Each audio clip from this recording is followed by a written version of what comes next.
नमस्ते बच्चों, कैसे हैं आप सब।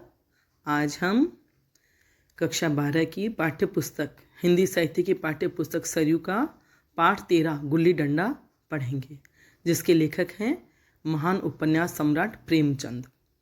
सबसे पहले मैं लेखक परिचय पढ़ देती हूँ। प्रेमचंद का जन्म 31 जुलाई 1880 को वाराणसी के निकट लम्ही गांव में हुआ। इनकी माता का नाम आनंदी देवी एवं पिता का नाम मुंशी अजायब राम था। ये लम्ही डाकघर में डाक मुंशी थे। 7 वर्ष की अवस्था में उनकी माता का और 14 वर्ष की अवस्था में पिता का देहांत होने से इनका बचपन एवं किशोर जीवन संघर्ष में रहा। संघर्ष में यानी माता और पिता का देहांत हो जाने के बाद बच्चों को स्वयं के जीवन में आगे बढ़ने के लिए बहुत ही कोशिश और प्रयास करने पड़ते हैं। जब तक हमारी माता पिता की छत्र छाया हम पर रहती है, हमें किसी बात की चिंता नहीं होती है, हमें जो भी ज़रूरत होती है सब पूरी हो जाती है बिना मांगे। लेकिन जब वे नहीं रहते तो हमें अपने लिए खुद प्रयास करने पड़ते हैं, कोशिशें करनी पड़ती है, अभाव झेलने पड़ते हैं। तो ऐसे जीवन संघर्ष में हो जाता है। इनका मूल नाम धनपत राय श्रीवास्तव था। पढ़ने का शौक इनको बचपन से ही था। 1898 में मैट्रिक परीक्षा उत्तीर्ण कर स्थानीय विद्यालय में शिक्षक नियुक्त हो गए। नौकरी के साथ पढ़ाई जारी रखते हुए 1910 में इंटर और 1919 में बीए पास किया। बीए करने के पश्चात आप शिक्षा विभाग के इंस्पेक्टर पद पर नियुक्त हुए। 1906 में इन्होंने विधवा विवाह का समर्थन करते हुए बाल विधवा शिवरानी देवी से दूसरा विवाह किया। उनके 3 संतानें हुई। सोजे वतन पर रोक तथा लेखन बंद करने से के अंग्रेजी सरकार के आदेश के बाद मुंशी दया नारायण की सलाह से इन्होंने प्रेमचंद नाम से लेखन प्रारंभ किया। इनका मूल नाम तो धनपत राय था और चाचा जो थे इनके वो इनको बड़े प्यार से नवाब कहते थे, तो ये प्रारंभ में नवाब राय नाम से लिखते थे। लेकिन सोजे वतन जो इनका एक कहानी संग्रह था, अंग्रेजी सरकार द्वारा प्रतिबंधित करने के बाद उन्होंने हिंदी में लिखना शुरू किया। उससे पहले वे उर्दू में लिखते थे और तब प्रेमचंद नाम से लिखना शुरू किया और प्रेमचंद नाम ही अंत तक बना रहा और वे इसी से प्रसिद्ध भी हो गए। यही नाम उनका प्रसिद्ध हो गया। उर्दू में लेखन कार्य नवाब राय के नाम से करते रहे थे। उनका अंतिम उपन्यास मंगलसूत्र उनकी लंबी बीमारी एवं तत्पश्चात निधन के कारण पूरा न हो सका। इनके पुत्र अमृत राय ने इस उपन्यास को पूरा कर पुत्र धर्म का निर्वहन किया। पुत्र धर्म क्या होता है?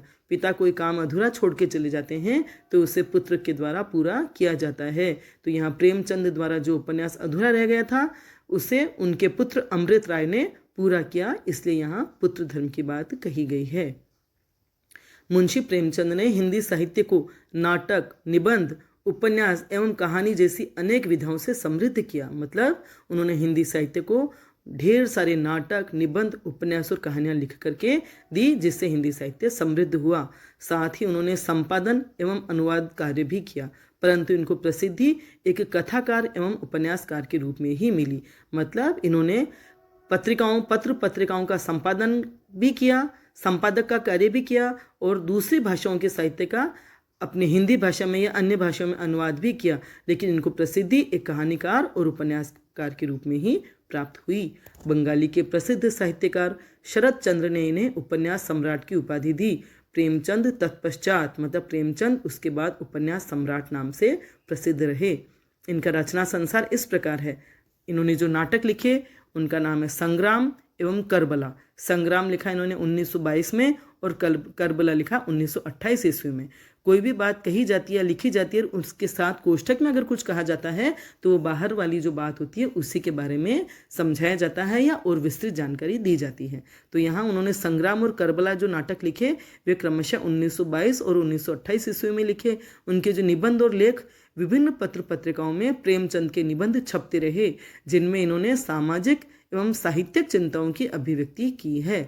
प्रेमचंद के निबंधों का संकलन प्रेमचंद विविध प्रसंग, जिसके 3 भाग हैं, मतलब प्रेमचंद विविध प्रसंग नाम से उनके निबंधों के संकलन प्रकाशित हुए, जो 3 भाग में प्रकाशित हुए, तथा प्रेमचंद कुछ विचार नाम की पुस्तक भी जो प्रकाशित हुई। इन दोनों में ही उनके निबंध मिलते हैं। इनमें से कुछ प्रमुख निबंध साहित्य का उद्देश्य कहानी कला भाग 1, 2, 3, मतलब साहित्य का उद्देश्य कहानी कला ये नाम से इनमें से कुछ प्रमुख निबंध साहित्य का उद्देश्य कहानी कला भाग 1, 2, 3, मतलब इसके भाग 3 प्रकाशित हुए।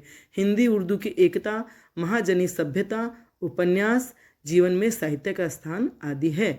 इन्होंने जो अनुवाद कार्य किया, टॉल्स्टॉय की कहानियाँ 1923 ईस्वी में, गाल्स वर्दी के 3 नाटकों का, मतलब गाल्स वर्दी के जो नाटक थे 3, उनका उन्होंने हड़ताल 1930 ईस्वी में, चांदी की डिबिया 1931 ईस्वी में और न्याय 1931 ईस्वी में, इन तीनों नामों से उनके नाटकों का अनुवाद किया। डॉक्टर कमल किशोर गोयनका के अनुसार प्रेमचंद ने कुल 301 कहानियां लिखी, जिनमें से 3 अभी अप्राप्य हैं, मतलब 3 कहानियां हैं जो प्राप्त नहीं हो पाई, बाकी उन्होंने 301 कहानियां लिखी। इनकी प्रथम कहानी कौन सी है, यह तय करना बड़ा ही कठिन है। फिर भी कुछ विद्वान संसार का अनमोल रतन को प्रेमचंद की पहली कहानी मानते हैं, तो कुछ पंच परमेश्वर जो 1916 ईस्वी में लिखी गई थी उसको प्रथम कहानी मानते हैं। प्रेमचंद का पहला कहानी संग्रह सोजे वतन नाम से जून 1908 में प्रकाशित हुआ। इनके जीवन काल में कुल 9 कहानी संग्रह प्रकाशित हुए। उसमें उसके जो नाम हैं सप्त सरोज, नवनिधि, प्रेम पूर्णिमा, प्रेम पचीसी, प्रेम प्रतिमा, प्रेम द्वादशी, समर यात्रा और मानसरोवर भाग 1 व 2 और कफन। कफन प्रेमचंद की अंतिम कहानी मानी जाती है। प्रेमचंद की मृत्यु के बाद इनकी कहानियां मानसरोवर शीर्षक से 8 खंडों में प्रकाशित हुई। प्रेमचंद जी की कहानियों के विकास क्रम को 3 काल खंडों में बांट सकते हैं। प्रथम 1916 से 1920 तक, द्वितीय 1920 से 1930 तक और तृतीय 1930 से 1936 तक। इन कालों में कहानियों के अलग अलग रूप सामने आते हैं। मतलब जो 3 काल खंडों में कहानियाँ बांटी गई है उनमें एक ही तरह की कहानियाँ 1900 साल से 1920 तक जो लिखी गई कहानियाँ वो एक शैली की थी, फिर 1920 से 1930 तक वह एक अलग शैली की और 1930 से 1936 तक अलग शैली की, अलग विषय वस्तु की। ठीक है, समझ में आ रहा है आपको। पत्र पत्रिकाएं 1922 ईस्वी में प्रेमचंद जी ने माधुरी पत्रिका का संपादन किया। 1930 ईस्वी में हंस मासिक का प्रारंभ, प्रकाशन और संपादन तथा 1932 ईस्वी में जागरण साप्ताहिक का संपादन किया। माधुरी पत्रिका का संपादन और उसके बाद हंस जो मासिक पत्रिका थी उसका प्रारंभ भी उन्होंने ही किया, प्रकाशन भी किया और संपादन कार्य भी किया, और जागरण साप्ताहिक पत्र का संपादन किया। उपन्यास प्रेमचंद द्वारा कुल 15 उपन्यास लिखे गए, जिनमें से काल क्रमानुसार निम्नांकित प्रमुख है। पहला है वरदान, वह अनुदित है 1921 ईस्वी में, मतलब अनुवाद किया गया उसका।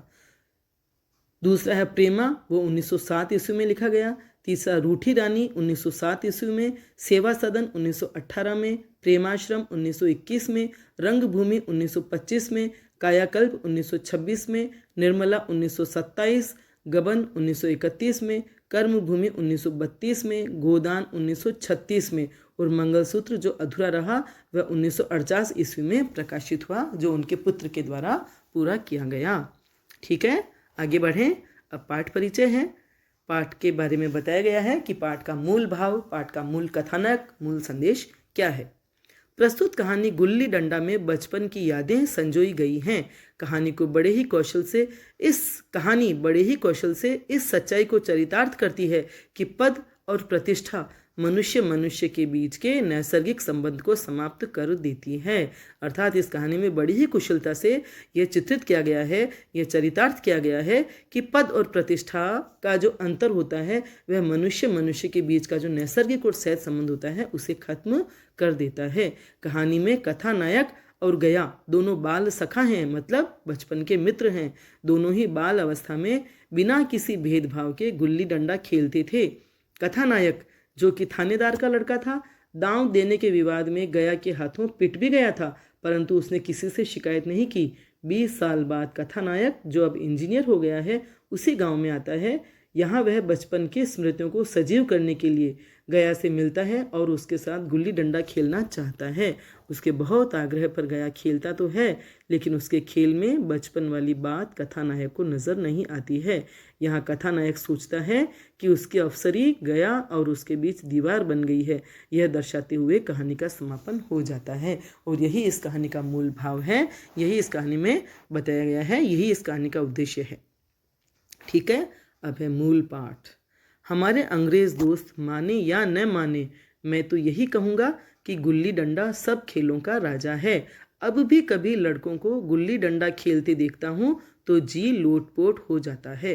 कथानायक कह रहे हैं कि हमारे अंग्रेज दोस्त, मतलब जो अंग्रेज अंग्रेजी सभ्यता को पसंद करने वाले मित्र हैं वे भले ही न माने, लेकिन मैं तो यही कहूँगा कि गुल्ली डंडा सब खेलों का राजा है, सब खेलों में श्रेष्ठ है, सर्वश्रेष्ठ है। अब भी कभी लड़कों को गुल्ली डंडा खेलते हुए कथानायक दिखता है तो जी लोटपोट हो जाता है। लोटपोट हो जाना मतलब बहुत प्रसन्न हो जाना है, हो जाता है, मन में गुदगुदी सी होने लगती है कि इनके साथ जाकर खेलने लगूं। न लोन की ज़रूरत, न कोट की, न नेट की, न थापी की।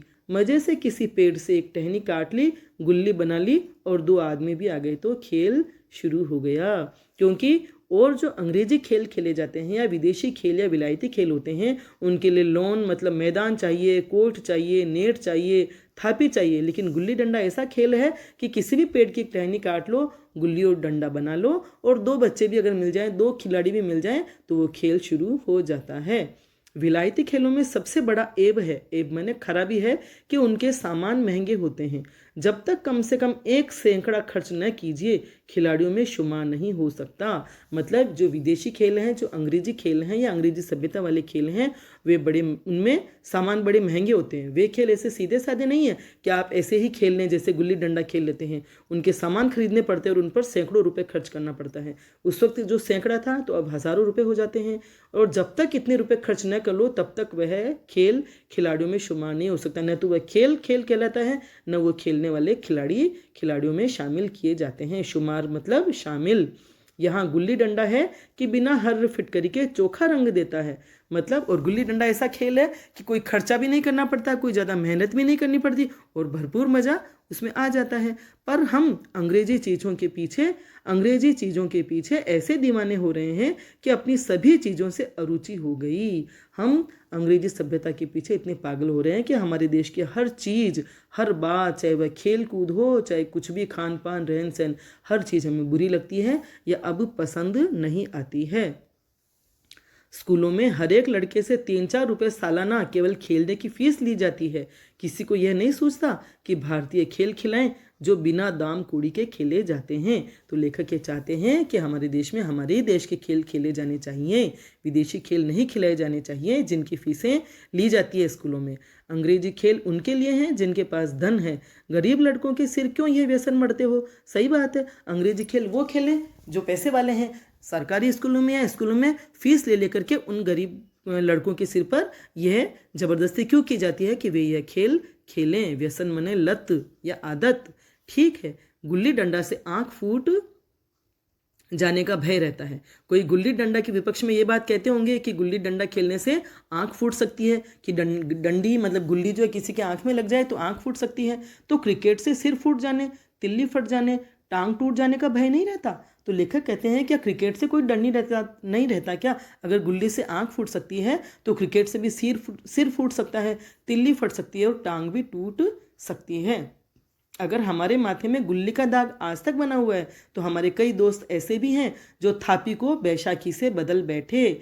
अर्थात कवि लेखक महोदय ये कहना चाह रहे हैं, जो कथा के नायक है वे कह रहे हैं कि हमने जब गुल्ली डंडी खेली थी तो हमारे माथे पर गुल्ली का दाग आज भी बना हुआ है। तो हमने ऐसे कई दोस्त देखे, हमारे ऐसे कई दोस्त हैं जो थापी को बैशाखी से बदल बैठे। मतलब क्रिकेट के बल्ले से खेलते थे लेकिन क्रिकेट की बॉल या बल्ले के लगने से उसकी जगह उन्होंने बैसाखी पकड़ ली। मतलब वो बैसाखी के सहारे चलते हैं क्योंकि उनके पैरों की हड्डी टूट गई, वे लंगड़ा गए। यह अपनी अपनी रुचि है। मुझे गुल्ली ही सब खेलों से अच्छी लगती है और बचपन की मीठी स्मृतियों में गुल्ली ही सबसे मीठी है। लेकिन लेखक को गुल्ली डंडा का खेल ही सबसे ज़्यादा अच्छा लगता है और बचपन की वो जो मीठी यादें हैं वो आज भी उनकी यादों में बसी है और गुल्ली ही उनको सबसे मीठी लगती है। समझ में आ रहा है आप लोगों को? आगे चलें। यह प्रातःकाल, वह प्रातःकाल घर से निकल जाना। वे अब बता रहे हैं कि बचपन में जब खेलते थे तो कैसी दिनचर्या रहती थी और किस प्रकार आनंद उठाते थे वो खेल का। वह प्रातःकाल घर से निकल जाना, वह पेड़ पर चढ़कर टहनियाँ काटना और गुल्ली डंडे बनाना, वह लड़ाई झगड़े, वह सरल स्वभाव जिसमें छूत अछूत, अमीर गरीब का बिल्कुल भेद न रहता था, जिसमें अमीराना चौंचलों की, प्रदर्शन की, अभिमान की गुंजाइश ही न थी। यह उसी वक्त भूलेगा जब मतलब लेखक इन बातों को याद कर रहे हैं कि प्रातःकाल उठते ही बच्चे गांव में घर से निकल जाते थे, पेड़ पर चढ़ करके टहनियाँ काटते थे, फिर उन टहनियों से गुल्ली डंडे बनाते थे। गुल्ली डंडे खेलते वक्त दोस्तों में लड़ाई झगड़े भी होते थे, लेकिन बड़ा ही सरल स्वभाव सब में रहता था। कोई छुआछूत, जो भी वर्ण व्यवस्था होती है, लेकिन कोई ऊंच नीच, छुआछूत, अमीरी गरीबी का कोई भेदभाव नहीं रहता था और सब बच्चे मिलजुल करके मज़े से खेलते थे। कोई अमीराना चौंचलों की, प्रदर्शन की इसकी गुंजाइश ही नहीं थी। किसी को अमीर होने का घमंड नहीं था, क्योंकि ये खेल बड़ा सीधा साधा था और सब इसमें शामिल होकर के खेलते थे। और ये तभी भूलेगा जब सब बड़े हो जाते हैं, तब ये सारी चीज़ें थोड़ा बहुत भूल जाते हैं। यूं तो यादें बनी रहती है, लेकिन वो जो भावनाएं होती है उनमें अंतर आ जाता है। घर वाले बिगड़ रहे हैं, पिताजी चौके पर बैठे वेग से रोटियों पर अपना क्रोध उतार रहे हैं, अम्मा की दौड़ केवल द्वार तक है। मतलब बच्चे सुबह उठते ही खेलने निकल जाते हैं तो और देर तक खेलते रहते हैं, न खाने पीने की सुध है, किसी बात की याद ही नहीं आती उन्हें। तो घर वाले बिगड़ते हैं, पिताजी चौके पर बैठे वेग से रोटियों पर अपना क्रोध उतार रहे हैं, मतलब बच्चे का गुस्सा खाने पर उतारते हैं। अम्मा की दौड़ केवल द्वार तक है, अम्मा बार बार दरवाजे तक आके देखती है कि बेटा आया कि नहीं, बेटा आया कि नहीं, लेकिन बेटा तो खेलने में मगन है। और मैं हूँ कि पदाने में मस्त हूँ, न नहाने की सुधी है न खाने की। गुल्ली है तो जरा सी, पर उसमें दुनिया भर की मिठाइयों की मिठास और तमाशों का आनंद भरा हुआ है। तो लेखक कह रहे हैं, कथा नायक जो वो कह रहा है कि माता पिता चिंतित होते हैं, गुस्सा होते हैं, लेकिन मैं पदाने में मस्त हूँ, न मुझे नहाने की याद है न खाने की। गुल्ली है तो छोटी सी, लेकिन उसमें दुनिया भर की मिठाइयों की मिठास और तमाशों, सारे तमाशों का आनंद उसमें भरा हुआ। मतलब गुल्ली डंडा खेलने के बाद उन्हें कोई मिठाई भी नहीं चाहिए तो कोई और तमाशा भी नहीं चाहिए। इतना मज़ेदार खेल है, इतना मज़ा आता है उन बच्चों को। मेरे हमजोलियों में एक लड़का गया नाम का था। हमजोली मने साथ साथ जो खेलने वाले दोस्त थे, साथी थे, मित्र थे, वे सब। तो हमजोलियों में एक लड़का गया नाम का था, मुझसे 2-3 साल बड़ा होगा, दुबला लंबा, बंदरों की सी लंबी लंबी पतली पतली उंगलियां, बंदरों की सी चपलता, वही जल्लाहट। मतलब 2-3 साल बड़ा था जो गया, उनसे उनकी दोस्ती थी। और मोहल्ले में और ये सब होता है कि गांव में जब बच्चे खेलते हैं तो उम्र का भी इतना अंतर नहीं देखा जाता, छोटे बड़े सभी बच्चे मिलकर के एक साथ खेलते हैं। तो इनका एक साथी था गया, दुबला पतला, उनका वो बता रहे हैं शारीरिक आकार प्रकार की, दुबला लंबा, बंदरों की सी लंबी लंबी उंगलियां और बंदरों की सी ही चपलता, बंदर जैसी ही चंचलता तो बंदरों जैसी ही जल्लाहट, मतलब खींचने का स्वभाव। गुल्ली कैसी ही हो उस पर इस तरह लपकता था जैसे छिपकली कीड़ों पर लपकती है। आप देखते होंगे छिपकलियाँ कैसे अपनी जीभ निकाल करके एकदम मच्छर को गटक जाती है, मच्छर को पकड़ लेती है। वैसे ही वो ऐसा था कि गुल्ली कैसी भी हो वो अपने हाथों में लपक लेता था, मतलब गुल्ली उसके हाथों में ही जाके समा जाती थी, वो गुल्ली उससे बच नहीं पाती थी। मालूम नहीं उसके माँ बाप थे या नहीं, कहाँ रहता था, क्या खाता था, पर था हमारे गुल्ली क्लब का चैंपियन। लेखक को उसके बारे में ज़्यादा जानकारी तो नहीं थी, लेकिन वे कह रहे हैं कि वो हमारे गुल्ली क्लब का चैंपियन था, मतलब गुल्ली डंडा खेलने में पहले नंबर का खिलाड़ी। जिसकी तरफ वह आ जाए उसकी जीत निश्चित थी। हम सब उसे दूर से आते देख उसका दौड़कर स्वागत करते थे और उसे अपना गोइया बना लेते थे। वह इतना खेलने में होशियार था कि जिसकी टीम में वह रह जाता था, जिसकी तरफ वह खेलता था, उनकी जीत निश्चित थी। हम उसे जैसे ही दूर से आते देखते उसका दौड़कर स्वागत करते थे ताकि हम पहले अपनी टीम में उसको ले सकें, अपने पक्ष में उसको कर सकें। गोइयाँ बना लेते थे, मतलब खेलने का साथी बना लेते थे। ठीक है। एक दिन मैं और गया दोनों ही खेल रहे थे। वह पदा रहा था, मैं पद रहा था। मगर कुछ विचित्र बात है कि पदाने में हम दिन भर मस्त रह सकते हैं, पदना 1 मिनट का भी अखरता है। मतलब जब खुद पदते हैं तो बहुत बुरा लगता है और जब पदाते हैं तो बड़ा मज़ा आता है। तो लेखक कुछ ऐसा चक्कर चला कि लेखक पद ही रहा था। तो मैंने गला छुड़ाने के लिए सब चालें चली जो ऐसे अवसर पर शास्त्र विहित न होने पर भी क्षम्य है। खेल खेल में बच्चे नियम कायदे तो तोड़ते ही हैं, तो वो कह रहे कि मैंने सब चालें चली कि मैं पिंड छुड़ा लूँ ये पदने से। तो और उस अवसर पर शास्त्र विहित न होने पर भी मैंने सब चालें चली जो सही नहीं थी, लेकिन फिर भी क्षम्य है, जो माफ़ की जाने योग्य थी। लेकिन गया अपना दांव लिए बगैर मेरा पिंड न छोड़ता था, लेकिन गया जो था वह उसका दांव लिए बगैर उसे जाने नहीं देना चाह रहा था। और लेखक अब चाहता था कि मैं चला जाऊँ, कथा नायक जो चाहता था कि मैं अब मैदान ये खेल छोड़ करके चला जाऊँ। मैं घर की ओर भागा, अनुनय विनय का कोई असर न हुआ। लेखक ने, मतलब कथा नायक ने गया से कहा होगा अनुनय विनय की होगी कि नहीं नहीं बस आज अब इतना ही खेलते हैं, मैं कल खेलूंगा, लेकिन कोई असर नहीं हुआ। घर की ओर भागा नायक, लेकिन गया ने मुझे दौड़कर पकड़ लिया और डंडा तान कर बोला, मेरा दांव देकर जो, मेरी बाजी पूरी करा के जो। पदाया तो बड़े बहादुर बन के, पदने के बेर क्यों भागे जाते हो? बेर मने पदने का जब टाइम आया या पदने की जब तुम्हारी बारी आई तो क्यों भागे जाते हो? तुम दिन भर पदाओ तो मैं दिन भर पदता रहूं? हाँ, तुम्हें दिन भर पदना पड़ेगा। न खाने जाऊं न पीने जाऊं? हाँ, मेरा दांव दिए बिना कहीं नहीं जा सकते। हाँ, मेरे गुलाम हो, मैं घर जाता हूँ, देखो मेरा क्या कर लेते हो। ये उन बच्चों में बातचीत हो रही है।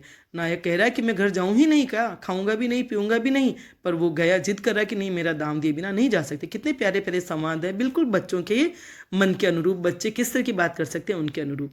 तो हाँ, मेरे गुलाम हूँ, मैं घर जाता हूँ, देखो मेरा क्या कर लेते हो। नायक बोला कि मैं घर जाता हूँ, तुम देखे मेरा क्या बिगाड़ लोगे या क्या कर लोगे। घर कैसे जाओगे? कोई दिल लगी है, कोई मजाक है? दाम दिया है, दाम लेंगे। हमने दाम दिया तो हम दाम लेंगे भी सही। अच्छा, कल मैंने अमरूद खिलाया था, वह लौटा दो। तो लेखक को ध्यान आया हुआ कि कल मैंने अमरूद खिलाया था तो वह लौटा दो। वह तो पेट में चला गया। गया बोला कि वह तो पेट में चला गया, अब कहाँ से लौटाएं। देखना अब कितनी मज़ेदार बात होती है। निकालो पेट से, तुमने क्यों खाया मेरा अमरूद? तुमने दिया था तब मैंने खाया, मैं तुमसे मांगने ना गया था। तो अब बच्चा जो है वो कह रहा है कि मैंने तुम्हें अमरूद खिलाया तो वह निकालो। बच्चे आपस में साथ साथ खाते पीते हैं, खिलाते हैं चीज़ें, लेकिन जब लड़ाई होती है तो ऐसे ही छोटे होते हैं बच्चे तो नहीं समझते, और लड़ाई होती है तो वापस उन चीज़ों की मांग करते कि जो मैंने तुम्हें दिया वह मुझे वापस लौटाओ। तो गया ने कहा कि तब जब तुमने मुझे दिया तो मैंने खाया, मैं तुमसे मांगने ना गया था। जब तक मेरा अमरूद न दोगे मैं दाम न दूंगा। अब वो इस बात पर अड़ रहा है जैसे इसी बात से हिसाब हो जाएगा कि भाई तुम मेरा अमरूद नहीं दोगे तब तक मैं दाम नहीं दूंगा। मैं समझता था न्याय मेरी ओर है। नायक क्या कह रहा है देखिएगा, मैं समझता था न्याय मेरी ओर है, आखिर मैंने किसी स्वार्थ से ही उसे अमरूद खिलाया होगा। कौन निस्वार्थ किसी के साथ सलूक करता है? भिक्षा तक तो स्वार्थ के लिए ही देते हैं। जब गया ने अमरूद खाया तो फिर उसे मुझसे दाम लेने का क्या अधिकार है? अब क्या लेखक क्या सोच रहा है, नायक क्या कह रहा है? मैं समझता था न्याय मेरी ओर है, क्योंकि उन्होंने अमरूद खिलाया था उसे, तो अमरूद मांग करके वो बाजी अपने पक्ष में कर लेंगे। होता है ना, हम किसी को कोई चीज़ खिलाते पिलाते हैं या हम किसी का कुछ खा लेते हैं तो थोड़ा हमको दबना पड़ता है, या हम किसी को खिला करके थोड़ा दबा सकते हैं। तो बच्चों में भी ये प्रवृत्ति होती है कि हम एक दूसरे को चीज़ों का आदान प्रदान करके मौके पर उनका फ़ायदा उठाएं। तो अब जब वो बाजी छोड़ के भाग जाना चाहते थे और कोई चारा नहीं सूझा तो उन्होंने अमरूद की बात पकड़ ली कि भी मैंने कल अमरूद खिलाया था, वो लौटाओ। आखिर बिना स्वार्थ के कौन किसी को कुछ देता है? सही बात है, निस्वार्थ कोई किसी के साथ कुछ भी नहीं करता, निस्वार्थ किसी के लिए कोई कुछ नहीं करता। भीख तक तो स्वार्थ के लिए ही देते हैं। जब गाय ने अमरूद खाया तो फिर उसे मुझसे दाम लेने का क्या अधिकार? ये नायक सोच रहा है कि उसने मेरा अमरूद खाया था, अब उसे कोई अधिकार नहीं है, वो मैं जो कहूँ वो उसे मानना पड़ेगा। रिश्वत देकर तो लोग खून पचा जाते हैं, यह मेरा अमरूद यूं ही हजम कर जाएगा? अरे रिश्वत देकर के तो लोग खून के इल्जाम से भी बरी हो जाते हैं, हत्या करके भी छूट जाते हैं, तो ये मेरा अमरूद ऐसे कैसे हजम कर जाएगा? मतलब मेरा अमरूद खाया है तो मुझे इसको छोड़ना पड़ेगा, जाने देना पड़ेगा। अमरूद पैसे के 5 वाले थे जो गया के बाप को भी नसीब न होंगे। यह सरासर अन्याय था। नायक सोचा था कि मेरे जो अमरूद थे वो पैसे के 5 वाले, मतलब महंगे थे, कीमती थे, जो गया के बाप को भी नसीब नहीं होंगे। यह सरासर अन्याय था। उसे अन्याय लग रहा था कि उसने अमरूद खिलाया गया को, लेकिन गया उसे छोड़ ही नहीं रहा था। गया ने मुझे अपनी ओर खींचते हुए कहा, मेरा दाम देकर जाओ, अमरूद समरूद मैं नहीं जानता, मुझे न्याय का बल था। अभी तक नायक के मन में इस बात का की अकड़ थी, इस बात का रौब था कि मैंने इसको अमरूद खिलाया है तो मैं इससे बातों से परास्त कर दूंगा। वह अन्याय पर डटा हुआ था और मुझे न्याय का बल था। मैं हाथ छुड़ाकर भागना चाहता था, वह मुझे जाने न देता। मैंने उसे गाली दी, उसने उससे भी कड़ी गाली दी, और गाली ही नहीं एक चांटा भी जमा दिया। लेखक ने, नायक ने उसे गाली दी तो बदले में उसने भी गाली दी, और कड़ी मतलब बहुत ज़्यादा बुरी गाली दी, और गाली के साथ एक थप्पड़ भी मार दिया। मैंने उसे दांत से काट लिया। लेखक उससे छोटा भी था, नायक जो है उससे छोटा भी था, तो उन्होंने उसे दांत से काट लिया और उसने मेरी पीठ पर डंडा जमा दिया। जब लड़ाई होने लगी तो कोई पीछे नहीं रहता, एक बच्चा मारता तो दूसरा बच्चा भी बराबर आगे चलता रहता, तो उसने मेरी पीठ पर डंडा जमा दिया। मैं रोने लगा। गया मेरे इस अस्त्र का मुकाबला न कर सका। बच्चे जब तक लड़ते रहते हैं, बोलते रहते हैं, तब तक ठीक है, लेकिन जैसे एक ने रोना शुरू किया दूसरे बच्चे डर जाते हैं, क्योंकि उसके रोने से उसके माता पिता कहीं लड़ना पड़े, कहीं डांटने न लग जाए। तो इस अस्त्र का मुकाबला गया न कर सका। मैंने तुरंत आंसू पोंछ डाले, डंडे की चोट भूल गया और हंसता हुआ घर जा पहुंचा। कितने छोटे छोटे संवाद हैं जिनसे पढ़ने में कितना आनंद आ रहा है, कितना रस आ रहा है। यही तो प्रेमचंद की भाषा शैली और उनकी जो भाषा शैली और जो कथा वस्तु है उनकी बहुत ही रोचक, बहुत ही मनोरंजक और बहुत ही दिल को छू लेने वाली होती है। इनका साहित्य हम पढ़ेंगे तो हमें बहुत ही रस आएगा। और भी साहित्य तो लेखक ने तुरंत आंसू पोंछ डाले, क्योंकि वह जैसे ही रोने लगा वो गया ने उसको छोड़ दिया। तो लेकिन लेखक जो नायक था उसने आंसू पोंछे, डंडे की चोट भूल गया और हंसता हुआ घर जा पहुंचा। क्यों? क्योंकि उसे बड़ा मुश्किल लग रहा था, फंसा हुआ सा लग रहा था कि गया उसे छोड़ेगा नहीं, लेकिन रोने पर गया ने छोड़ दिया तो उसे लगा जैसे बड़ी मुश्किल से जान छुड़ाई, पिंड छुड़ाया और वह घर जा पहुंचा। मैं थानेदार का लड़का एक अदने से लड़के के हाथों पिट गया। यह मुझे उस समय भी अपमानजनक मालूम हुआ, लेकिन घर में किसी से शिकायत न की। बच्चा छोटा था, नायक छोटा था, लेकिन उस वक्त उसे लगा कि मैं थानेदार का लड़का होकर के भी एक मामूली लड़के के हाथों पिट गया। उस समय भी उसे अपमानजनक लगा, लेकिन फिर भी उसने घर में किसी से शिकायत न की। क्यों नहीं की? क्योंकि घर में शिकायत करता तो शायद फिर उसे माता पिता उसके साथ खेलने भी न देते। लेकिन बच्चे खेलना तो चाहेंगे, अभी लड़ाई हुई तो क्या हुआ, थोड़ी सी देर में वे वापस एक हो जाते हैं और खेलने लग जाते हैं। तो बच्चों का भी मनोवैज्ञानिक चित्रण कितना अच्छा किया है लेखक ने, प्रेमचंद जी ने, कि छोटे छोटे संवादों से उनके हृदय की सारी बात सामने ले आए हैं। किस तरह से बच्चे लड़ते हैं और किस तरह से वो एक हो जाते हैं। उन्हीं दिनों पिताजी का वहाँ से तबादला हो गया। नई दुनिया देखने की खुशी में ऐसा फूला कि अपने हम जोलियों से बिछुड़ जाने का बिल्कुल दुख न हुआ। बच्चे होते ही ऐसे हैं, हर बात वो बहुत जल्दी ही भूल भी जाते हैं। यहाँ इतना मज़े से वो खेलते थे, लेकिन पिताजी का तबादला हुआ तो नई जगह देखेंगे, इस खुशी में वो इतना खुश थे। कथा नायक इतना खुश था कि अब इन दोस्तों से बिछुड़ जाने का उसे बिल्कुल भी दुख नहीं हुआ। ये नहीं सोचा कि मैं इनसे बिछुड़ूंगा तो मुझे इनकी याद आएगी। पिताजी दुखी थे, यह बड़ी आमदनी की जगह थी। अम्मा जी भी दुखी थी, यहाँ सब चीज़ें सस्ती थी और मोहल्ले की स्त्रियों से घेराव सा हो गया था। पिताजी इसलिए दुखी थे क्योंकि यहाँ बड़ी आमदनी की जगह थी, मतलब तनख्वाह तो थी लेकिन कुछ और ऊपर की आमदनी भी हो जाती थी। और अम्मा दुखी थी कि यहाँ सभी चीज़ें सस्ती थी और मोहल्ले की स्त्रियों से प्रेम सा हो गया था। लेकिन मारे खुशी के फुलाना समाता था। लेकिन जो लेखक था, जो नायक था, वह बहुत ही खुश था, खुशी के मारे फुलाना समाता था। मुहावरेदार भाषा है, यहाँ लड़कों से जीट उड़ा रहा था।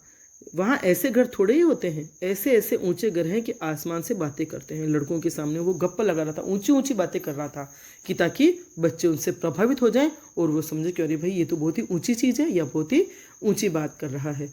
कि वहाँ घर ऐसे थोड़े होते हैं, गाँव जैसे बड़े बड़े ऊंचे ऊंचे होते हैं कि आसमान से बातें करते हैं, मतलब बहुत ऊंचे ऊंचे होते हैं, छोटे छोटे नहीं होते। वहाँ के अंग्रेजी स्कूल में कोई मास्टर लड़कों को पीटे तो उसे जेल हो जाए, कि अंग्रेजी स्कूलों में अगर कोई टीचर बच्चे की पिटाई कर दे तो उसे जेल हो जाती है, उसे भी सजा हो जाती है। मेरे मित्रों की फैली हुई आंखें और चकित मुद्रा बतला रही थी कि मैं उनकी निगाह में कितना ऊंचा उठ गया हूँ। जब नायक गप्पे लगा रहा था, ऐसी बातें बड़ी बड़ी बढ़ा चढ़ा करके बता रहा था, तो बच्चे बड़ी आंखें फैला फैला करके सुन रहे थे और उन्हें खुशी हो रही थी कि मैं इनकी निगाह में ऊंचा उठ गया हूँ। बच्चों में मिथ्या को सत्य बना लेने की शक्ति है, जिसे हम जो सत्य को मिथ्या बना लेते हैं क्या समझेंगे। बहुत ही सुंदर बात कही है लेखक महोदय ने कि बच्चों में, छोटे छोटे बच्चों में जो झूठ होता है उसे भी वो सत्य बना लेते हैं। मतलब झूठी बातें होती है, जो गप्प टाइप की बातें होती है, उनको भी इस अंदाज में कहते हैं कि वे भी सच्ची लगती है। हम जैसे बड़े जो सच को भी झूठ बना लेते हैं, वो इसका आनंद क्या लेंगे और क्या समझेंगे बच्चों की बातें, कि बच्चे किस तरह की गप्पे लगा करके सबको अपना बना लेते हैं। उन बेचारों को मुझसे कितनी स्पर्धा हो रही थी, मानो कह रहे थे तुम भगवान हो भाई, जाओ, हमें तो इसी उजड़ ग्राम में जीना भी है और मरना भी। लेखक की बातें सुनकर, नायक की बातें सुनकर उन बच्चों के चेहरों से ऐसा लग रहा था जैसे उन्हें नायक से होड़ हो रही थी कि यह तो कैसी अच्छी जगह जाएगा, लेकिन हम तो यहीं रहेंगे, यहीं जिएंगे और यहीं मरेंगे। ठीक है, आगे चलें। 20 साल गुजर गए, मैंने इंजीनियरिंग पास की और उसी जिले का दौरा करता हुआ उसी कस्बे में पहुंचा और डाक बंगले में ठहरा। वह कथानायक जो छोटा बच्चा था उस गांव में गया और अन्य साथियों के साथ खेलता था। अब 20 साल बाद का घटनाक्रम सामने आया है कि 20 साल गुजर गए।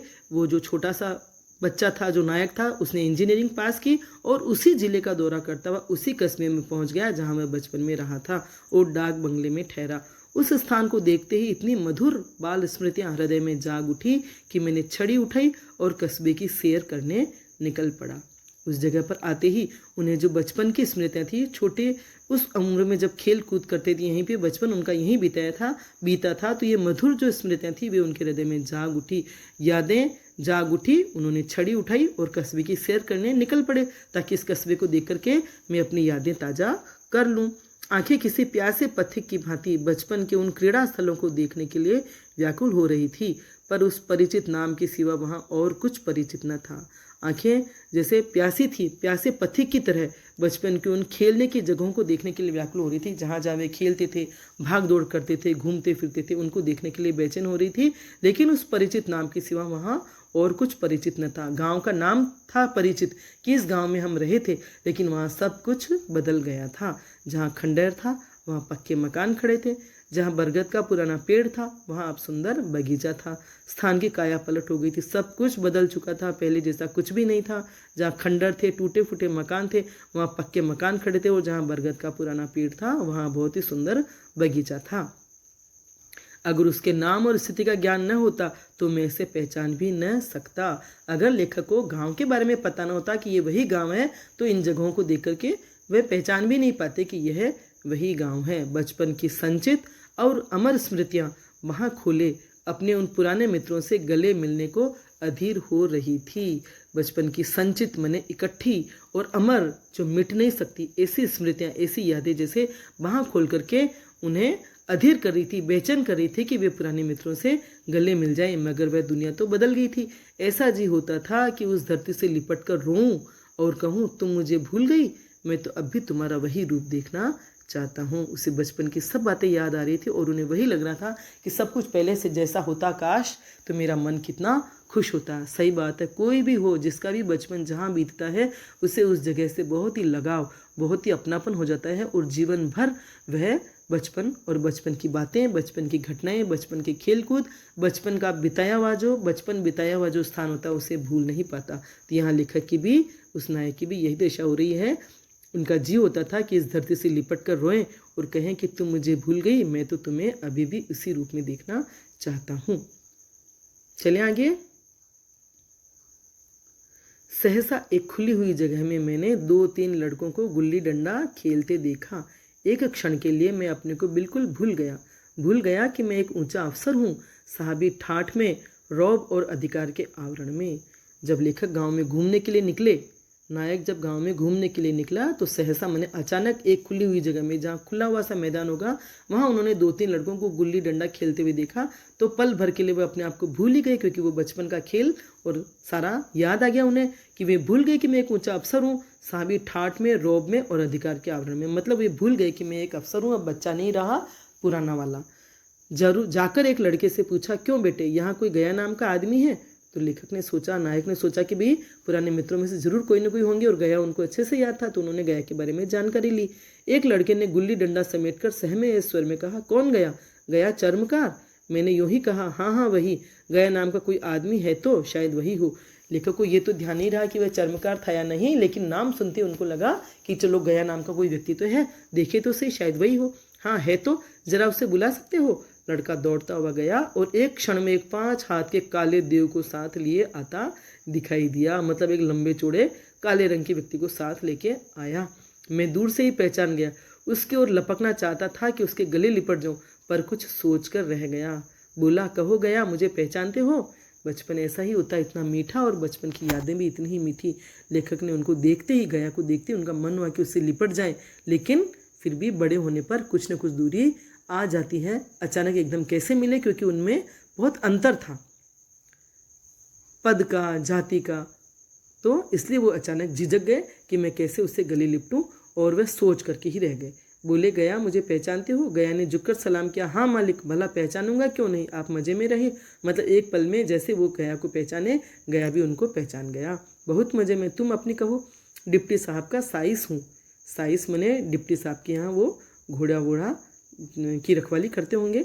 मतई, मोहन, दुर्गा सब कहाँ हैं, कुछ खबर है? मतई तो मर गया, दुर्गा और मोहन दोनों डाकी हो गए हैं, और आप?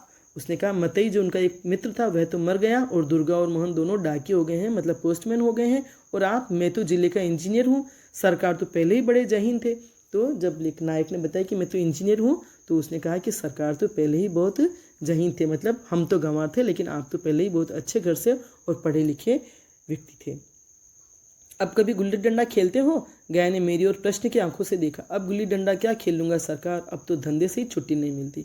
सही बात है, बचपन में इतनी मौज मस्ती, बिना चिंता के खेलना कूदना, खाना पीना, लेकिन बड़े होने के साथ जिम्मेदारियाँ बढ़ जाती है, तो खेल कूद सब छूट जाते हैं। आओ आज हम तुम खेलें। तुम पदाना हम पदेंगे, तुम्हारा एक दांव हमारे ऊपर है, वह आज से आज ले लो। क्यों याद आ रहा होगा आपको भी, उनको भी याद आ गया कि बचपन में वो किस तरह से झगड़ करके घर भाग गए थे और शायद इत्तेफाक से दूसरे ही दिन से ट्रांसफ़र हो गया होगा, तबादला हो गया होगा। इसलिए लेखक उनको याद दिला रहा है कि हमारे तुम्हारा एक दांव हमारे ऊपर है, इसलिए आज हम खेलें और तुम वह दांव चुका लो। गया बड़ी मुश्किल से राजी हुआ, वह ठहरा टके का मजदूर, मैं एक बड़ा अफसर, हमारा और उसका क्या जोड़। बेचारा झेंप रहा था, गया झेंप रहा था क्योंकि वह मजदूर आदमी था और जो नायक था वह तो एक बड़ा अफसर था, इसलिए उन दोनों का क्या जोड़, दोनों का क्या मुकाबला, इसलिए वह झेंप रहा था, झिझक रहा था। लेकिन मुझे भी कुछ कम झेंप न थी, लेखक को भी झेंप हो रही थी। इसलिए नहीं कि मैं गया के साथ खेलने जा रहा था, बल्कि इसलिए कि लोग इस खेल को अजूबा समझकर इसको तमाशा बना लेंगे और अच्छी खासी भीड़ लग जाएगी, क्योंकि वेशभूषा से और जिस तरह से देखेंगे कि एक अफसर और एक मजदूर दोनों एक साथ खेल रहे हैं तो इस खेल को तमाशा बना करके देखने लग जाएंगे। इसलिए लेखक को झेंप हो रही थी, जबकि उनका पूरा दिल था कि वो गया के साथ खेलें। उस भीड़ में आनंद कहाँ रहेगा, पर खेले बगैर तो रहा नहीं जाता। आखिर निश्चय हुआ कि दोनों जने बस्ती से बहुत दूर एकांत में जाकर खेलें। तो यह निश्चित हुआ कि भी यहाँ नहीं, कहीं ऐसी जगह जाकर खेला जाए जहाँ कोई देखने वाला न हो, एकांत स्थान में। वहाँ कौन देखने वाला बैठा होगा, मज़े से खेलेंगे और बचपन की उस मिठाई को खूब रस ले लेकर खाएंगे। मिठाई मतलब उस गुल्ली डंडे के खेल का जो आनंद बचपन में लेते थे, उसी मीठे खेल का आनंद, उसी मीठे खेल की मिठास अभी भी वो लेंगे। मैं गया को लेकर डाक बंगले पर आया और मोटर में बैठकर दोनों मैदान की ओर चले। साथ में कुल्हाड़ी ले ली। मैं गंभीर भाव धारण किए हुए था, लेकिन गया इसे अभी तक मजाक ही समझ रहा था। लेखक तो गंभीर हो गया कि उसे खेलना ही था, इसलिए उन्होंने कुल्हाड़ी भी हाथ में ले ली, लेकिन गया अभी तक इसे मजाक ही समझ रहा था। उसे लग रहा था कि ये यूं ही मजाक कर रहे होंगे, खेलेंगे थोड़े ही। फिर भी उसके मुख पर उत्सुकता या आनंद का कोई चिन्ह न था, और उसके मुख पर कोई उत्सुकता नहीं थी, कोई आनंद का भाव नहीं था, जैसा लेखक के मन में था। शायद वह हम दोनों में जो अंतर हो गया था वही सोचने में मगन था। लेखक ने सोचा, नायक ने सोचा कि शायद हम दोनों में जो अंतर आ गया है, बड़े होने के बाद पद का जो अंतर आ गया है, प्रतिष्ठा का जो अंतर आ गया है, वही वह सोच रहा था। मैंने पूछा, तुम्हें कभी हमारी याद आती थी गया? सच कहना। गया झेंपता हुआ बोला, मैं आपको याद करता हुजूर, किस लायक हूँ। भाग में आपके साथ कुछ दिन खेलना बदा था, नहीं मेरी क्या गिनती। तो उसके मन में हीन भावना थी। अब बड़ा हो गया था, समझता था। छोटे बच्चे थे तब तो कोई भेदभाव, कोई छूत अछूत, कोई ऊंची नीची बातें उनके दिमाग में नहीं आती थी। बचपन होता ही इतना प्यारा, लेकिन बड़े होने के साथ साथ सबको ये एहसास होने लगता है कि मैं क्या हूँ और सामने वाला क्या है। तो गया झेंपता हुआ बोला, मैं आपको क्या याद करूँगा हुजूर, मैं किस लायक हूँ। आपके साथ कुछ दिन खेलना मेरे भाग्य में लिखा था, नहीं तो मेरी क्या गिनती है। मैंने कुछ उदास होकर कहा, लेकिन मुझे तो बराबर तुम्हारी याद आती थी, तुम्हारा वह डंडा जो तुमने तान कर जताया था, याद है ना। लेखक को ये बात बड़ी मिठास से याद आ रही थी, बड़ी मीठी से याद की तरह उनके दिल में बनी हुई थी। गया ने लेकिन गया ये सुनकर के पछता गया, क्योंकि अब उसे लगा कि मैंने ये क्या किया उस वक्त, लेकिन जबकि लेखक के मन में ऐसी कोई बात नहीं थी। गया ने पछताते हुए कहा, वह लड़कपन था सरकार, उसकी याद नहीं दिलाओ। उसे अब दुख हो रहा था, झेंप रहा था कि ये मैंने लड़कपन में क्या किया, और उनको भी याद है, तो वो कह रहा कि अब मुझे उसकी याद न दिलाओ। वह मेरे बाल जीवन की सबसे रसीली याद है। तुम्हारे उस डंडे में जो रस था वह तो अब न आदर सम्मान में पाता हूँ न धन में। कुछ ऐसी मिठास थी उसमें कि आज तक उससे मन मीठा होता रहता है। यही कमाल है बचपन की बातों में, बचपन के आनंद में, बचपन के खेल कूद में, बचपन के दोस्तों में, साथियों में, कि लेखक कह रहा है, नायक कह रहा है कि वह मेरे बाल जीवन की सबसे रसीली याद है। हम भी अपने बचपन की बातें याद करें तो बहुत ही मज़ा आएगा कि बचपन कैसा था, बिल्कुल अल्लड़ सा, बेखबर सा, निश्चिंत सा, कोई भेदभाव नहीं, कोई ऊंच नीच नहीं, सब समान।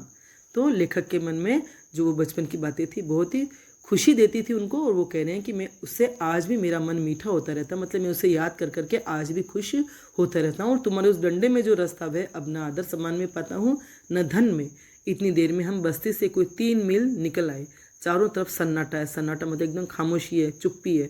पश्चिम और कोसों तक भीमताल फैला हुआ है, कोई तालाब है जो फैला हुआ है। वहाँ आकर हम किसी समय कमल पुष्प तोड़ ले जाते थे और उसके झुमके बनाकर कानों में डाल लेते थे। बच्चे थे, नाना प्रकार के खेल खेलते थे। जो वो भीमताल जो वहाँ तालाब था, वहाँ आकर के वो किसी समय कमल के पुष्प तोड़ लेते थे और उनके झुमके बनाकर कानों में डाल लेते थे। जेठ की संध्या केसर में डूबी चली आ रही है। जेठ का महीना था और संध्या के समय जो लालिमा थी वह फैलती चली जा रही थी। मैं लपक कर एक पेड़ पर चढ़ गया और एक टहनी काट लाया। चटपट गुल्ली डंडा बन गया, खेल शुरू हो गया। मैंने गुच्ची में गुल्ली रखकर उछाली। गुच्ची मैंने जो ये गुल्ली को जहाँ रखते हैं थोड़ा सा गड्ढा बना देते हैं गुल्ली के जैसे ही शेप का गड्ढा बना लेते हैं और वहाँ गुल्ली को आड़ा रख करके डंडे से मारा जाता है। तो मैंने गुच्ची में गुल्ली रखकर उछाली। गुल्ली गया के सामने से निकल गई। उसने हाथ लपकाया जैसे मछली पकड़ रहा हो। गुल्ली उसके पीछे जाकर गिरी। यह वही गया है जिसके हाथों में गुल्ली जैसे आप ही जाकर बैठ जाती थी। वह दाहिने बाएं कहीं भी हो, गुल्ली उसकी हथेलियों में ही पहुंचती थी, जैसे गुल्लियों पर वशीकरण डाल देता हो। नई गुल्ली, पुरानी गुल्ली, छोटी गुल्ली, बड़ी गुल्ली, नोकदार गुल्ली, सपाट गुल्ली सभी उससे मिल जाती थी, जैसे उसके हाथों में कोई चुंबक हो, गुल्लियों को खींच लेता हो। लेकिन आज गुल्ली को उससे वह प्रेम नहीं रहा। लेखक ने देखा कि उन्होंने डंडा मारा, गुल्ली उड़ के गई सामने, गुल्ली उछल के गई, लेकिन गुल्ली गया के सामने से निकल गई। गुल्ली गया के हाथ में नहीं आई, मतलब गया ने उसको लपक के नहीं पकड़ा जैसा कि वो बचपन में पकड़ता था। चाहे कैसी भी गुल्ली हो, छोटी हो, बड़ी हो, नुकीली हो, कैसी भी हो, बचपन में वह जिस तरह से गुल्ली को लपक लेता था उसने वैसे गुल्ली नहीं लपकी। फिर तो मैंने पदाना शुरू किया। मैं तरह तरह की धांधलियाँ कर रहा था, मतलब गड़बड़ियाँ कर रहा था। अभ्यास की कसर बेईमानी से पूरी कर रहा था, क्योंकि इतने सालों तक वापस खेले थोड़े थे तो अभ्यास तो छूट गया था, लेकिन वो अभ्यास की जो कमी थी वो बेईमानी से पूरी कर रहे थे। हुच जाने पर भी डंडा खेले जाता था। हुच जाने पर मतलब आउट हो जाते थे तो भी वो डंडा ही खेल रहे थे। हालांकि शास्त्र के अनुसार गया की बारी आनी चाहिए थी। जो नियम थे, जो कायदे थे, उससे उनके आउट हो जाने पर, मतलब जब वो गुल्ली को उछाल रहे थे डंडे से, तब वो बाजी छोड़ करके उन्हें दूसरी जगह जाना चाहिए था, अदल बदल होना चाहिए था, लेकिन वे गया को नहीं देकर के बारी खुद ही खेले जा रहे थे। गुल्ली पर ओछी चोट पड़ती और वह जरा दूर पर गिरती, मतलब गुल्ली पर हल्के से चोट पड़ती तो वह ज़्यादा दूर नहीं जाती, पास में गिर जाती थी, तो मैं झपट कर उसे खुद उठा लेता और दोबारा टांट लगाता। गया वह सारी बेकायदगियाँ देख रहा था। बेकायदगियों का मतलब जो बेकायदा बातें लेखक कर रहे थे वह सब देख रहा था, पर कुछ नहीं बोलता था, जैसे उसे वह सब कायदे कानून भूल गए। ऐसा व्यवहार कर रहा था जैसे वह सब नियम कायदे भूल गया था कि गुल्ली डंडा कैसे खेला जाता है, जबकि ऐसा नहीं था। उसका निशाना कितना अचूक था। गुल्ली उसके हाथ से निकलकर टन से डंडे में आकर लगती थी। उसके हाथ से छूटकर उसका काम था डंडे से टकरा जाना, लेकिन आज वह गुल्ली डंडे में लगती ही नहीं। कभी दाहिने जाती है, कभी बाएं, कभी आगे, कभी पीछे, क्योंकि गया जो है वो दिल से नहीं खेल रहा था, वो झेंपा हुआ था। और उसके मन में ये बात आ गई थी कि जो सामने जो मेरे साथ खेल रहा है वह आज वो मेरा पुराना दोस्त न होकर के एक बड़ा अफसर बन गया है और मैं कितना छोटा आदमी हूँ। तो इसलिए वो जो झिझक उनके मन में थी, जो मन में दूरी आ गई थी, इस वजह से वह खेल नहीं पा रहा था। आध घंटे पदाने के बाद एक बार गुल्ली डंडे में आ लगी। आधे घंटे तक खेल ऐसे ही चलता रहा कि अचानक फिर एक बार गुल्ली डंडे में आ लगी। मैंने धांधली की, गुल्ली डंडे में नहीं लगी। मतलब गया ने जब गुल्ली वापस फेंकी तो डंडे में लगी, लेकिन वापस लेखक ने बेईमानी की, नायक ने वापस बेईमानी की, धांधली की कि गुल्ली डंडे में नहीं लगी, बिल्कुल पास से गई लेकिन लगी नहीं। गया ने किसी प्रकार का असंतोष प्रकट नहीं किया। यही बचपन का समय होता, वो वाला पुराना समय होता तो वह लड़ता कि भी गुल्ली लगी, लेकिन आज उसने कोई प्रतिकार नहीं किया, कोई असंतोष प्रकट नहीं किया। उसने यही मान लिया कि हाँ भाई नहीं लगी होगी। डंडे में लगती तो क्या मैं बेईमानी करता? नहीं भैया, तुम भला बेईमानी करोगे? नायक उसको इस तरह से कह रहा है कि ताकि वो उत्सुक हो जाए, पहले की तरह झगड़ा करे और पहले की तरह मस्ती से खेले, लेकिन गया पर असर नहीं हो रहा था। बचपन में मजाल था कि मैं ऐसा घपला करके जीता बचता, यही गया गर्दन पर चढ़ बैठता, लेकिन आज मैं उसे कितनी आसानी से धोखा दिए चला जाता था। गधा है, सारी बातें भूल गया। लेखक सोच रहा है, नायक सोच रहा है कि बचपन में ऐसी मजाल थी कि मैं इतना घपला करके, इतनी बेईमानी करके जीता बचता, जीवित बचता, क्योंकि गया उनकी गर्दन पर चढ़ जाता, उनकी पिटाई कर देता, डंडे से मारता, लेकिन आज मैं उसे कितनी आसानी से धोखा दिए जाता था। लेकिन वह सारी बातें भूल गया। वह भूला नहीं था, बस एक मन में दूरी आ गई थी जो उसे कुछ भी नहीं करने दे रही थी। वह उस तरह की मस्ती से, बचपन वाला तरीके से खेल ही नहीं पा रहा था। सहसा गुल्ली फिर डंडे से लगी और इतने जोर से लगी जैसे बंदूक छूटी हो। इस प्रमाण के सामने अब किसी तरह की धांधली करने का साहस मुझे इस वक्त भी न हो सका। इस बार गुल्ली बहुत तेजी से लगी तो इस बार जो नायक है वह धांधली नहीं कर सका। लेकिन क्यों न एक बार सबको झूठ बताने की चेष्टा करूं, मेरा हरज ही क्या है। मान गए तो वाह वाह, नहीं तो 2-4 हाथ पदना ही तो पड़ेगा। अंधेरे का बहाना करके जल्दी से गैला छुड़ा लूंगा, फिर कौन दांव देने आता है। लेकिन नायक ने फिर भी कहा कि एक बार मैं और कर ही लेता हूँ बेईमानी, अगर वो मान गया तो ठीक, नहीं तो 2-4 हाथ मेरे को 2-4 बार पदना ही तो पड़ेगा और अंधेरे का बहाना करके जल्दी ही रास्ता छोड़ करके हम निकल जाएंगे, मतलब जल्दी उसे पीछा छुड़ा लूंगा और मैं चला जाऊंगा। लेकिन गया तो पहले जैसा रहा ही नहीं। गया ने विजय के उल्लास में कहा, लग गई टन से बोली।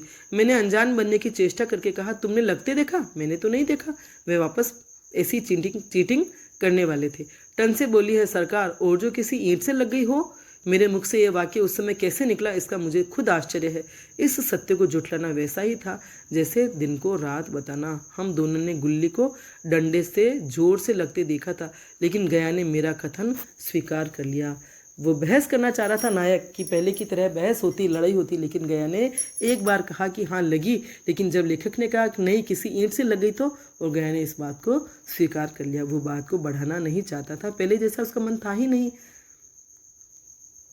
हाँ किसी ईंट में ही लगी होगी, डंडे में लगती तो इतनी आवाज़ न आती।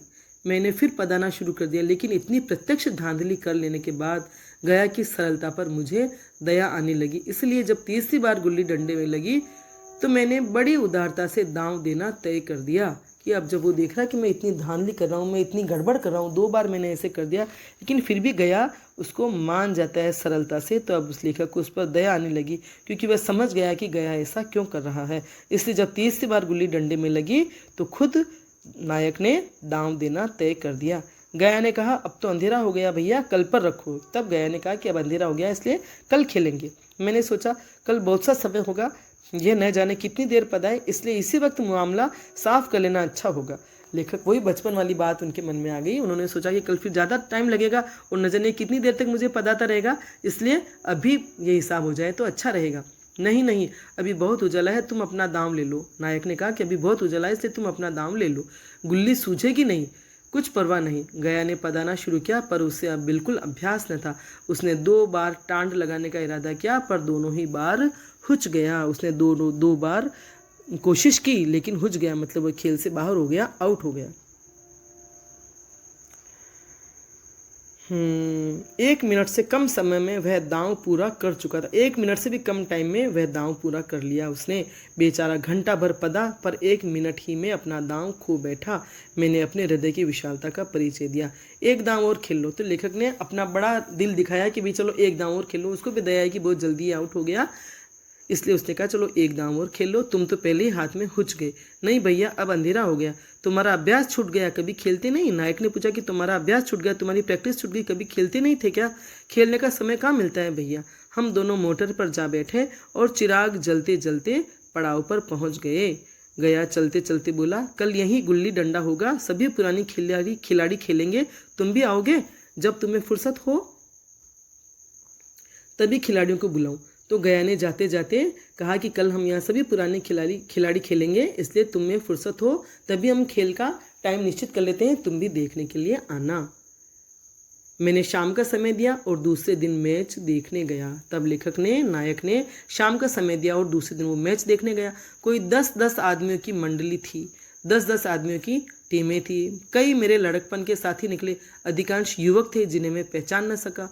खेल शुरू हुआ। मैं मोटर पर बैठा बैठा तमाशा देखने लगा। आज गया का खेल, उसका वह नैपुण्य देखकर मैं चकित हो गया। गया जो कल मेरे साथ खेला और आज जो वह खेल रहा है वह बिल्कुल अलग था। आज गया बड़ी ही कुशलता से, निपुणता से, कुशलता से खेल रहा था और लेखक आश्चर्यचकित हो रहा था। नायक जो था वह आश्चर्यचकित हो गया। टांड लगाता तो गुल्ली आसमान से बात करती, जब वह गुल्ली उछालता तो गुल्ली आसमान से बात करती, मतलब बहुत ऊंचे तक जाती।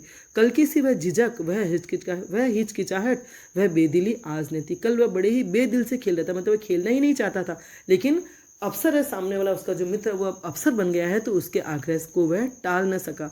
तो कल वह झिझक रहा था, हिचकिचा रहा था और बिना दिल के खेल रहा था। लड़कपने में जो बात थी आज उसने प्रौढ़ता प्राप्त कर ली थी। कहीं कल इसने मुझे इस तरह पदाया होता तो मैं जरूर रोने लगता। उसके डंडे की चोट खाकर गुल्ली 200 गज की खबर लाती थी। लेखक सोचने लगा कि अगर आज के जैसा वह कल खेलता तो जरूर मैं रोने लग जाता। पदने वालों में एक युवक ने कुछ धांधली की, जैसा कि खेल में करते ही हैं, तो थोड़ी सी उसने धांधली की। उसने अपने विचार में गुल्ली लपक ली थी। गया का कहना था गुल्ली जमीन में लगकर उछली थी। इस पर दोनों में ताल ठोकने की नौबत आ गई, मतलब दोनों लड़ने पर उतारू हो गए। युवक दब गया, गया का तमतमाया हुआ चेहरा देखकर डर गया। तो गया को गुस्से में देखकर के तमतमाया हुआ मैंने गुस्से में देखकर के वह युवक डर गया। अगर वह दब न जाता तो जरूर मारपीट हो जाती। अगर वह रुक न गया होता, उसके सामने दब न गया होता तो जरूर मारपीट तक नौबत पहुंच जाती। मैं खेल में न था, पर दूसरों के इस खेल में मुझे वही लड़कपन का आनंद आ रहा था जब हम सब कुछ भूलकर खेल में मस्त हो जाते थे। नायक कह रहा है कि मैं खेल में शामिल नहीं था, मैं खुद खिलाड़ी नहीं था, लेकिन वो जो दूसरे सब खेल रहे थे उसमें मुझे वही मज़ा आ रहा था, वही आनंद आ रहा था जो हम बचपन में खेलते थे और खेलते वक्त मस्त हो जाते थे। अब मुझे मालूम हुआ कि गल गया ने मेरे साथ खेला नहीं, केवल खेलने का बहाना किया। उसने मुझे दया का पात्र समझा। मैंने धांधली की, बेईमानी की, पर उसे जरा भी क्रोध न आया।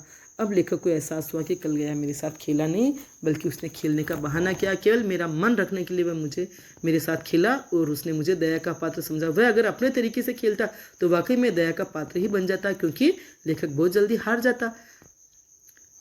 लेखक ने धांधली की, बेईमानी की, पर उसे जरा भी क्रोध न आया, इसीलिए कि वह खेल न रहा था, मुझे खिला रहा था, मेरा मन रख रहा था। वह मुझे पदाकर मेरा कचूमर नहीं निकालना चाहता था। अगर गया अपने तरीके पे आ जाता तो वास्तव में लेखक को वो हरा देता और न जाने क्या होता, लेकिन ऐसा कुछ होता ही नहीं। वो तो बहुत बड़े हो चुके थे। मैं अब अफसर हूँ, यह अफसरी मेरे और उसके बीच में दीवार बन गई। लेखक को ये समझ में आई बात कि अब मैं अफसर हूँ और वह मजदूर है, तो ये जो मेरी अफसरी है वही हम दोनों के बीच दीवार बन गई। मतलब बचपन में वे ये सब बातें, ऊंची नीची जाति और अमीरी गरीबी भूल करके खेलते थे, लेकिन अब जब वो बड़े हो गए हैं तो बड़े होने के साथ साथ किस तरह से ये बातें बीच में आ जाती हैं और इन बचपन के साथियों के बीच भी दूरी पैदा कर देती है। इस बात को लेखक यहाँ बता रहे हैं। मैं अब उसका लिहाज पा सकता हूँ, अदब पा सकता हूँ, लेकिन साहचर्य नहीं पा सकता। अब इतनी दूरी आ गई है, या ऐसी दूरी आ गई है कि वह मेरा लिहाज कर सकता है, मेरा आदर कर सकता है। मैं उसे लिहाज और अदब पा सकता हूँ, आदर पा सकता हूँ, लेकिन साहचर्य नहीं पा सकता। वह पहले जैसा बचपन का दोस्त, बचपन वाली दोस्ती, बचपन वाला प्रेम नहीं पा सकता। लड़कपन था तब मैं उसका समकक्ष था, जब मैं बच्चा था, जब हम बच्चे थे तब मैं उसके बराबर था, हम में कोई भेद न था। यह पद पाकर अब मैं केवल उसकी दया के योग्य हूँ। वह मुझे अपना जोड़ नहीं समझता, वह बड़ा हो गया है और मैं छोटा हो गया हूँ। क्योंकि बड़ा तो अफसर था ही, नायक था ही, लेकिन अब ये उसका बड़प्पन था कि वह जानता था कि वह खेलने में कितना निपुण है और कितना कुशल है, लेकिन नायक इतना कुशल नहीं है। तो वह अगर पहले के तरीके से खेलता तो वो जल्दी ही मतलब खेल खत्म हो जाता या वह उसको हरा देता, लेकिन अब उसमें बड़प्पन आ गया था और लेखक को लग रहा कि मैं कितना छोटा हो गया हूँ कि गया मेरे साथ पुराने बच्चे जो बचपन में हम खेलते थे उससे से मेरे साथ नहीं खेला। समझ में आया आपको? तो इस पाठ में यही बताया गया है कि लेखक ने, मतलब इस पाठ में लेखक ने यही बताया है कि जो बच्चे बिना किसी भेदभाव के बचपन में साथ साथ खेलते थे, लड़ झगड़ करके भी कोई शिकायत नहीं रखते थे और वापस साथ होकर खेलने लग जाते थे, बड़े होने के बाद कैसे उनके रिश्ते में बदलाव आ जाता है। पद प्रतिष्ठा कैसे उनके रिश्ते की सहजता और सरलता को खत्म कर देती है। तो उम्मीद है पाठ आपको बहुत अच्छे से समझ में आ गया होगा। एक बार वापस इसे पढ़ें और समझें और विषय वस्तु को बहुत अच्छे से दिमाग में बिठा लें, ताकि आप इनके प्रश्नोत्तर अपनी भाषा शैली में और अपने चिंतन के अनुसार हल कर सकें। ठीक है, धन्यवाद।